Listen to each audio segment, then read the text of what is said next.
the point. सही मुस्लिम की जो हदीस है जिसके मुताबिक हजरत आदम को I will not discuss any hadith.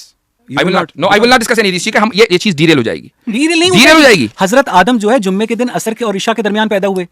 वाह, ये गलत है। आप अभी भी उसी आर्गुमेंट पे लटके हुए हैं कि जिस आर्गुमेंट का जवाब कैसर राजा ने दिया। आप दे देना सर, कैसर राजा का आर्गुमेंट आप दे देना। उनका जवाब याद है आपको? ये हदीस जो है उनका जवाब याद है आपको? उनका जवाब याद है? हदीस गलत है। नहीं, बिल्कुल नहीं है। उनका जवाब याद है आपको? मुझे बता दें कि उनका जवाब याद है सही आपको? मुस्लिम की हदीस के मुताबिक आदम जुम्मे के दिन असर और इशा के दरमियान पैदा हुए, ये गलत है। अगर हम इस पूरी कायनात को 1 घंटे में मान लें तो ये दुनिया कितने मिनट पर वजूद में आई थी? वो आपने शायद कॉस्मिक कैलेंडर की बात कर रहे हैं, कार्ल सेगन की। वो 1 घंटा नहीं है, वो 1 ईयर है। चलिए 1 साल मान लें। ठीक है, वो 1 साल मान लें। 1 साल मान लें।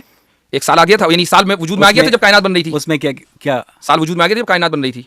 सर वो एक फर्जी हाइपोथेटिकल ईयर है। हाइपोथेटिकल है ना, ये भी हाइपोथेटिकल है।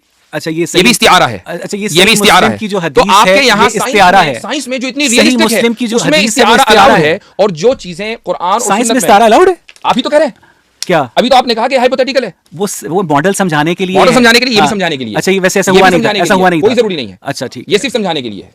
तो इसलिए ये आप ये बात नहीं कि आप हदीसों की लफ्फाजी के पीछे, अल्फाज के पीछे छुप कर आप ये कहते हैं कि नहीं ये हदीस गलत है। जब हम ये कहते हैं कि ये इस्तिआरा है तो आप उसको तस्लीम नहीं करते। क्या किसी लैंग्वेज में इस्तिआरा नहीं होता? साइंस में नहीं होता, लैंग्वेज में इस्तिआरा होता है। और हदीस अरबी ज़बान में जिसमें सबसे ज्यादा इस्तिआरात होते हैं, और ये हमें समझाने के लिए है। कोई भी आदमी ये बिलीव नहीं करता कि यार चलो असर की नमाज का वक्त हो गया, जुमा के दिन, अब पढ़े हजरत आदम को याद करते हैं, क्योंकि हजरत आदम की इसी वक्त तखलीक हुई थी। एक भी मुसलमान आपको ऐसा नहीं मिलेगा। हम अगर ये होता ना कि उसका मतलब यही होता कि जुमा के दिन असर के बाद लिटरली हजरत आदम अलैहिस्सलाम को इतने बज के इतने मिनट पर क्रिएट किया था, तो सारे मुसलमान उस वक्त खुदा को याद कर रहे होते, क्योंकि हमारी तखलीक का आगाज उस वक्त हुआ है। लेकिन हमें कोई नहीं याद करता।